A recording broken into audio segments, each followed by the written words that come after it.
Preface, required by protocol, appended with personal notation. Per concordance, taxonomy, Terran species 3.0, humans, present as a soft-bodied, bipedal, oxygen-dependent animal with negligible dermal armor, modest mass, and inefficient thermoregulation. On initial scan, they rank below Lemmiarch grazers on robustness indices and far below standard acquisition targets on cognitive containment susceptibility. By all gross measures, they appear tractable. By every metric we trusted, they should have been. I submit this record to correct a foundational error. It is not an academic dispute. It is a warning. If you read no further, do not approach. If you disobey, do not isolate singly. Do not transport, do not study within your hull. If you fail to heed, remember this. If one of them remains breathing long enough to meet your gaze, your outcome is already determined. I will detail why. Vey-ith, VX-331, Survey Summary, Why We Chose Them. Our fleet took orbit beneath the planet's Van Allen mirrors and projected standard biosweep. The planet's surface teemed with photosynthetic life, multicellular fauna, a hydrosphere that breathes, a scab of metallic-smelling cities. The target species' electromagnetic emissions drew a jagged halo around the night side, primitive spectrum chatter, compression artifacts, unschooled carrier waves littered with rhythm. We listened. Their signals were astonishingly human-centric. They filmed themselves, copy themselves, sing to themselves, talk at themselves as if the void answers back. Their transmission archive is a continent of noise, narratives about imagined monsters, hymns for lost kin, celebrations of killing and survival, practical instructions for boiling water, for mending cloth, for healing bone. We assumed it was cultural clutter. We mistook rehearsal for reality. Under Directive 14, Specimen Acquisition, we descended over a low-light coastal region, masking within a storm's electromagnetic sheath. Terrain reconnaissance identified isolated structures. We selected 8 individuals across sex, age, and social roles to sample variants. The plan: 36 planetary hours of live study aboard, 36 hours reintroduction erased. Aggregate a clean behavioral map. This plan has been deprecated. Burn it. 2. Morphology and baseline, clinical correctness, now contextless. They are cartilage and calcium threaded with muscle. Their dermis tears, it bleeds copiously, then clots with an efficiency out of proportion to their size. Their neural tissue floats in an armor of bone, but the casing is thin. Blunt strikes render them unconscious. Penetrating force ends them. Their lungs drown in common fluids. Their hearts stall under heat or shock. They pant. They tremble. Yet when damaged, they set themselves on fire. Metaphor until we saw it happen. Neurochemistry detonates. Catecholamine spiking. Cortisol flooding. Pain gating. Motor amplification. They become simpler and smarter at once, like a knot pulled taut. They do not wait to compute. They choose under agony. We had models for this. The models were wrong in magnitude. 3. Environmental stress trials, where resilience stops being a word. 3.1 Cold. We stepped subject G2, adult female, down to 273.4 K ambient with progressive wind shear. Dermal capillaries constricted. Tremor began as predicted. Core temperature fell. We expected sedation. Instead, she moved into the cold, wrists abraded raw on restraint brackets, dragging fabric into knots to insulate the abdomen, tucking knees to chest, mouth pressed to skin to humidify her own breath. She sang, simple notes, repeating. Over 32 minutes, the rhythm stabilized respiratory patterning, blood gases improved, tremor synchronized to song. Hyperthermia delayed beyond projection by a factor of 2.7. She did not sing to survive. She sang because something in her species discovered 1,000 winters ago that pattern makes time bearable. 3.2 Heat. Subject B4, juvenile, under step thermal load. He wept. He crafted a story between sobs, words about rain, about grandfather's porch, about the sensation of shade. His heart rate fell, his skin logic failed, but his mind built a place the body could wait inside. We have no table for placebo of environment. 3.3 Anoxia. Subject D5, adult male, deprived to 10.5% O2. He slowed his body deliberately. Breath lengthened, musculature slackened, gaze distant. We believed syncope imminent. He mouthed a sequence of silent numbers, 10 to 1, then 10 to 1, then 10 to 1. When oxygen returned, he took it like apology and smiled at us with cracked lips. "I win," he said in his language. He had made a game out of dying, and he had won. Conclusion: the Edge states where beings fail are their workshop. They carve tools from suffering. 4. Social variables. Where our facility became the experiment, we isolated them by design: sterile compartments, acoustic baffles, opaque walls. This was a mistake. Sound leaks like light, and humans possess a predatory ear for pattern even through metal. 4.1 Contact through walls. Subject K1 tapped. Subject S6 replied. Rhythms at first, random syncopation, then structure, long short patterns repeating. We recorded 97 unique sequences in 80 minutes. They had reverse engineered a code without shared sight, without shared history, without verifying a mutual alphabet. Once the code stabilized, stress biomarkers dropped across both cells. They shared procedures: how to stretch in shackles without tearing muscle, where the restraints bite less. When we patrol, they were riding through steel. We had given them a wall. They made it a page. 4.2 Vocal exchange.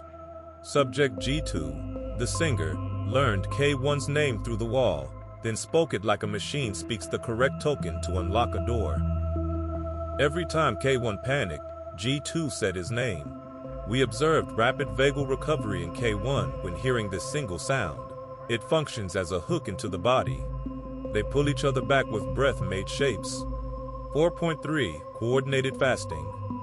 We withheld food alternatingly to resist synchronization. They discovered our schedule and fasted together anyway, refusing intake when the other was denied. They punished us with their own starving bodies. When we capitulated, returning food to both, they laughed. We heard it ricochet along ducts like small animals running. Their laughter is not pleasure. It is a weapon for reframing the world in their favor.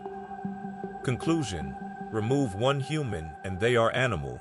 Leave two and you have a problem that learns. Pain and agency, where our indices burned away. We built pain as a wall, the old way. Break a being until it goes quiet, then question the quiet. They refuse the wall. Subject C3, with compound fracture, used the jagged ulna end to cut the strap at her opposite wrist. She screamed so hard her throat hemorrhaged. The scream did not interrupt the work. She used the broken bone as tool and signal, each scrape loud enough to draw attention from subject D5, who dislocated his thumb to slip a cuff and pass her the shard through a seam we believed sealed. They did not escape then.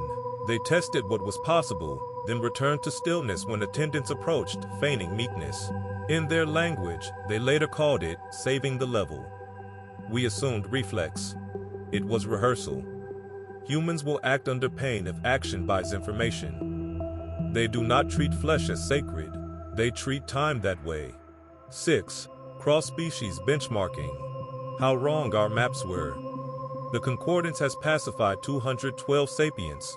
We have standardized scripts: vocal deprivation for Creole, light bleed for OAS, thermal drift for Hungary, Bloom.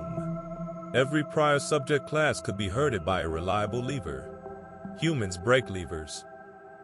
Compared, Creole enter involuntary quiescence under rhythmic percussion. Humans dance and arrive at combat readiness. OS become compliant if isolated from consent. Humans invent ritual to replace absence. Hungary bloom perish under salinity shift. Humans reroute fluids with cloth, fabricate filters, cut new paths for water with teeth. Every trick we've learned to close a mind gets treated as a puzzle. They make play out of it. And play in them is a form of war. 7. Incident series, / the escalations. This is where the report stops being tidy. 7.1, minor escape. We didn't name it minor then. Transfer corridor, 3A. Subject Delta 7, adult female, missing incisor, tattoo on dorsal forearm, reading, stay. 2 attendants, standard restraint cart, Delta 7, requests water, we deny per protocol. She coughs, retches, vomits onto the attendant's manipulators. While the attendant retracts for decontamination, she rolls her shoulder against the cart's pivot, catching the strap buckle tooth in a seam, then throws her full body weight laterally until the cuff webbing frays. The movement dislocates her right shoulder. She bites down on her own forearm to keep from crying out and tearing the timeline. She frees one arm, then the other. She does not run. She steals a diagnostic stylus and waits behind the bend where our sightline is worst. When the second attendant rounds the corner to check her status, Delta 7 drives the stylus into the throat at the angle where cartilage parts. The attendant dies without screaming. She retrieves the access fob by pushing her fingers through blood as if it were rain. She keys a door we did not think she noticed. She does not flee into the dark. She goes to K1 cell. We discovered them when the corridor cameras finally caught up. K1 with both hands free, the stylus mangled into a wedge, Delta 7 working the seam with her other shoulder partly seated again. She had set her joint against the corner of the bulkhead and rammed herself until bone returned to socket. The floor showed the rub arc. The pattern was beautiful and obscene. 2 attendants entered. We lost 2 attendants. Notation. Reviewers will ask why we call this minor. Because we survived it. Because after this, worse came. 7.2. The code we didn't understand. By then we had isolated subjects across unlinked bays. We did not know that ventilation is a library. They sent a language along the airflow, tapping grill to grill, even modulating breath so that the turbines carried amplitude changes in recognizable phrases. We only recognized it when 6 began answering a question we had not asked aloud. 3 doors, 1 camera, 1 blind. This was not to us. This was to G2 through air. We closed ducts. They found pipes. We pressurized. They stopped speaking and began singing, a tone humming at the resonant frequency of the camera bracket. 1 unit fell from its housing. I want to say it was coincidence. Protocol demands, I say method. Compared.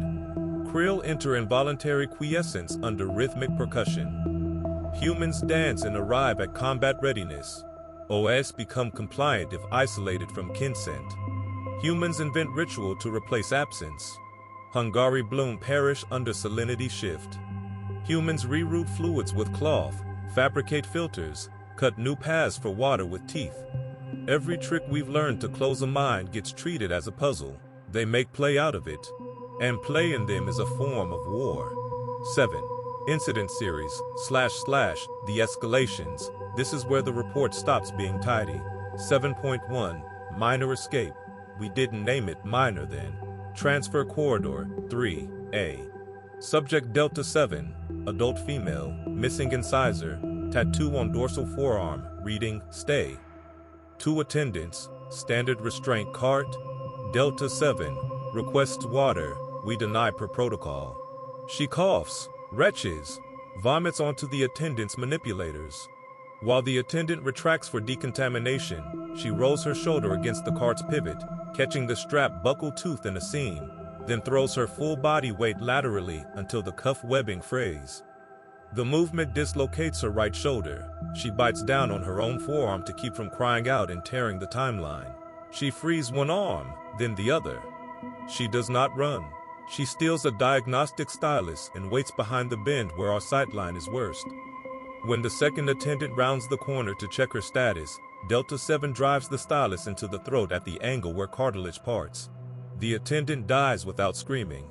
She retrieves the access fob by pushing her fingers through blood as if it were rain. She keys a door we did not think she noticed. She does not flee into the dark.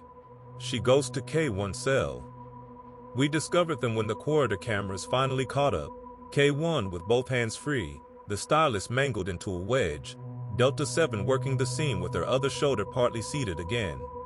She had set her joint against the corner of the bulkhead and rammed herself until bone returned to socket. The floor showed the rub arc. The pattern was beautiful and obscene. 2 attendants entered. We lost 2 attendants. Notation. Reviewers will ask why we call this minor. Because we survived it. Because after this, worse came.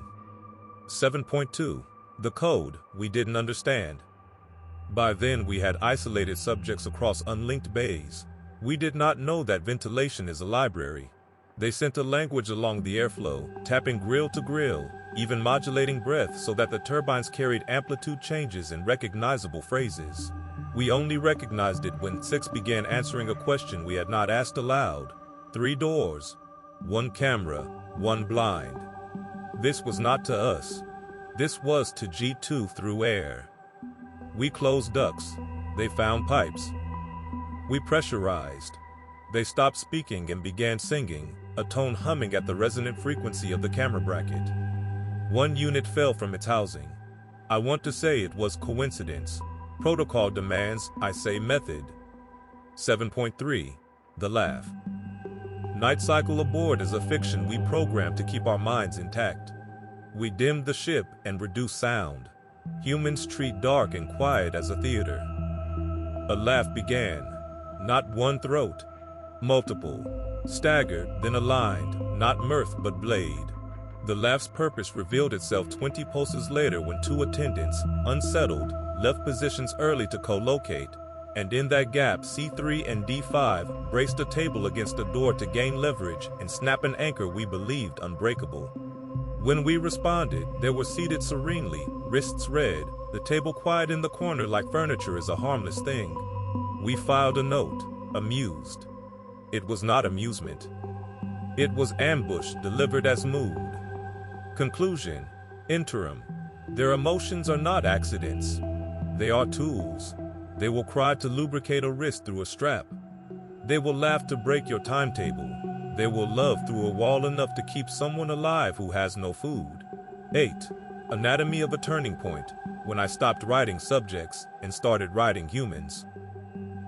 During the second rotation, a storm over the capture zone interfered with our outer sensors. We diverted power. Inside, hums deepened. Light shifted to maintenance blue. In that interval, Delta 7 and K1 executed a plan that must have been born in whispers and taps in the silent calculus of eyes. Delta 7 convinced Attendant 12 to loosen a strap to inspect a rash she had cultivated, irritant acquired from the edge of a floor grate, ground into skin with steady friction. When the strap loosened, K1, 2 bays away, began a distress cough. The con we had learned meant air occlusion. Attendant 12 signaled for aid. The second attendant moved to K1. Delta 7 sat up, gentle, quick, like dawn arriving. She did not attack Attendant 12. She closed the door with him inside, then spoke low and level until his breathing changed, until his hand shook. She said, in her language, "I don't want to hurt you, but I will." He keyed the override in panic. Doors on 4 bays opened together. C3 shoved her splintered arm through the gap and jammed the sensor so it believed the door remained closed. D5 slid out on his side like a hunter under brush. G2 stood up and began singing the maintenance tone again until the nearest camera jittered and died. You must understand, none of them are specialists.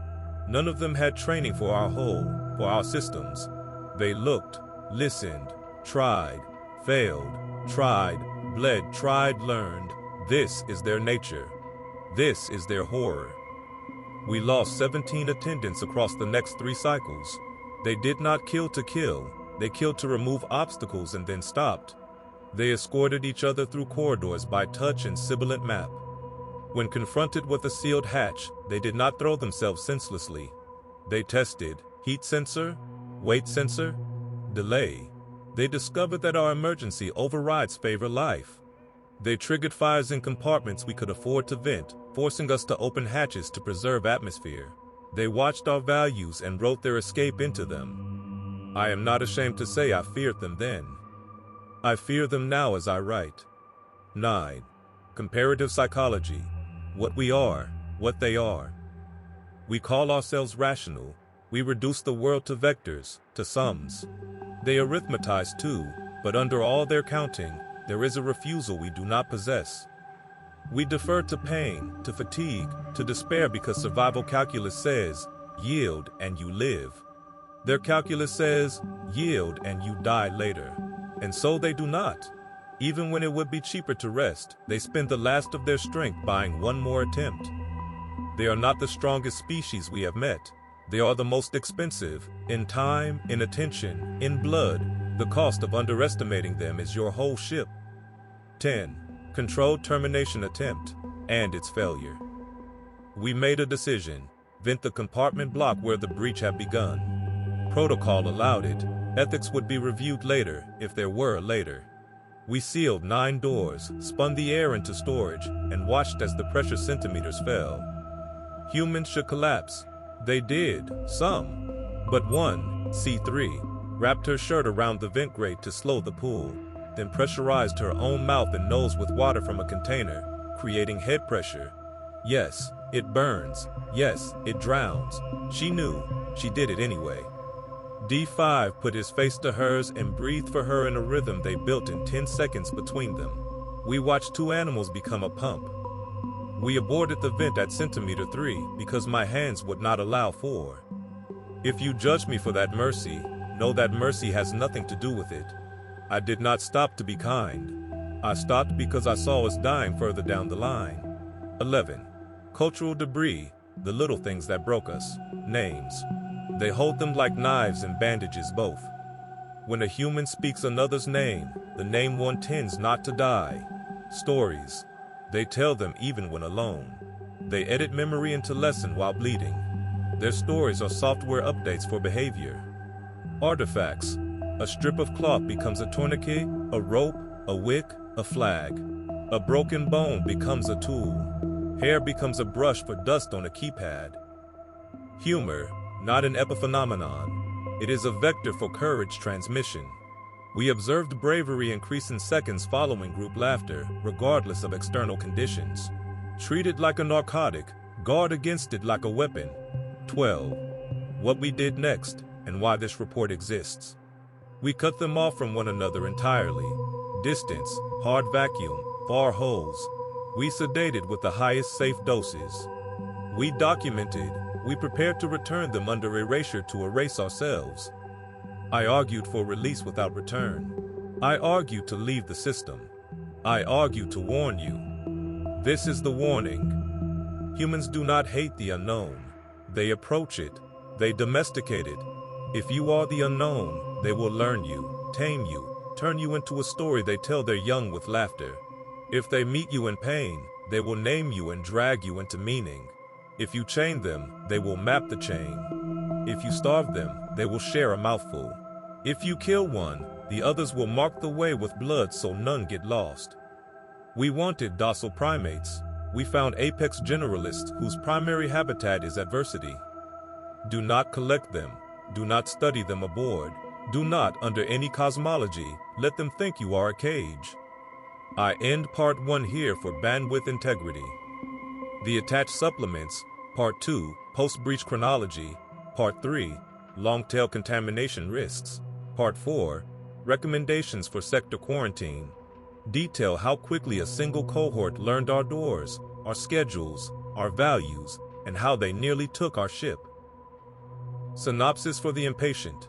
If one breathes, you have not won. If one smiles, you have lost the initiative. If one laughs, you have misjudged the war. If 2 hold hands, run. Vey-ith, VX 331. End of Part 1, / red tag persists. Concordance, archive / red tag, transmission. Continuation, post-breach chronology observer, Vey-ith, VX 331. Subject, Terran species, 3.0, humans. Preface. The Council will ask how containment collapsed. They will ask why 8 unarmed animals reduced a 100-strong crew to half strength. They will ask why I write this in warning instead of triumph.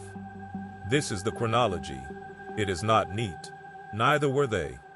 Phase 1 / the spark. Timestamp, 1804 ship cycle. Subject Delta 7's, fabricated rash prompted strap loosening. Attendant hesitated, as recorded. K1's feigned occlusion drew second attendant. At 1807, Delta 7 removed stylus. At 1808, attendant 9 deceased, airway compromised. At 1809, Bay 4 override initiated under duress, opening 4 compartments simultaneously. What occurred next should have been confusion. Subjects had no map, no language in common, no planning window. Instead, they moved like a unit. C3, instantly braced hatch sensor with fractured arm splint. D5, slid prone, scouting sightlines. G2, began maintenance tone, humming at 38.2 Hz, our own bracket resonance.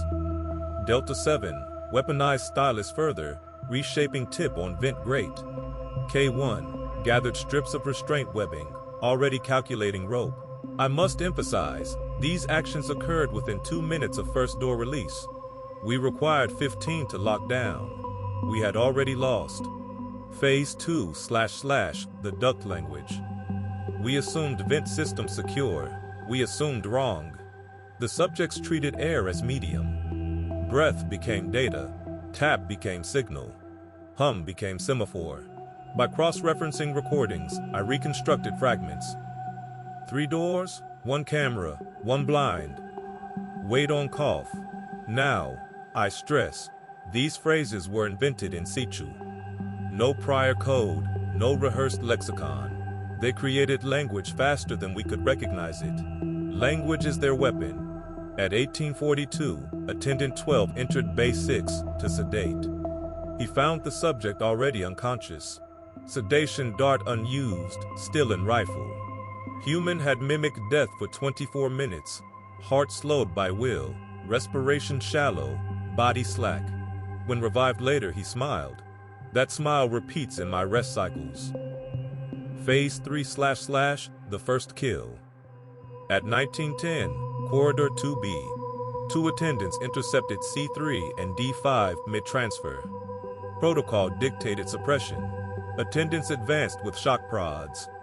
D5 shouted a sequence, guttural, rising tone. C3 lunged. Her broken ulna, sharpened, punctured attendant's thoracic sac. She died immediately from blood loss. The second attendant froze. D5 advanced, eyes wide, laughing. The attendant dropped weapon and fled. I reviewed the footage. The laugh is worse than the kill. It was not joy. It was permission. Phase 4 / the fire trick. At 1930, subjects manipulated nutrient gel heaters in Bay 3. Overloaded circuit, triggered containment alarms. We sealed doors, ready to vent. Subjects had anticipated. They braided cloth into wick, funneled smoke into ducts deliberately. When fire suppression triggered, hatches auto-opened by fail-safe. Subjects relocated into maintenance shaft. This was not random. This was an experiment with our values. They found where we favored life. They turned it into a door. Phase 5 / the courtyard wedge. At 2011, humans reached service courtyard 1. Exterior door resisted due to hydraulic lock. 4 of them pressed together, shoulder, back, teeth gritted. Ryan, our log tags him, Delta 7, shoved a patio stone under frame as wedge. Note, none had prior exposure to hydraulics, yet they understood leverage, counterforce, obstruction. Door held at 18-degree angle. They spilled outside. Cameras recorded their faces as they breathed open air. Tears mixed with blood. One kissed another's forehead. You will say this is sentiment. I say it is fuel. From there, escape to delivery bay was simple. From there, the ship was no longer ours. Phase 6 / collapse. 2100 hours to 2300 hours. Containment attempts failed. Subject B4 wielded broken pipe as cudgel. Subject K, 1 fashioned rope ladder from webbing strips. Subjects G2 and C3 sang continuously, disrupting cameras. D5 sabotaged coolant line, flooding corridor with vapor. Our crew fragmented. Some retreated, some froze. One begged for release from duty. I granted it. The ship filled with echoes. boots, screams, and above all, their voices. They shouted names to find each other. Names cut through steel. Every time a name was answered, another problem lived longer. By midnight cycle, 17 attendants dead, 4 incapacitated, control lost over decks 2 to 4. They were not escaping anymore. They were occupying. Phase 7//abort attempt.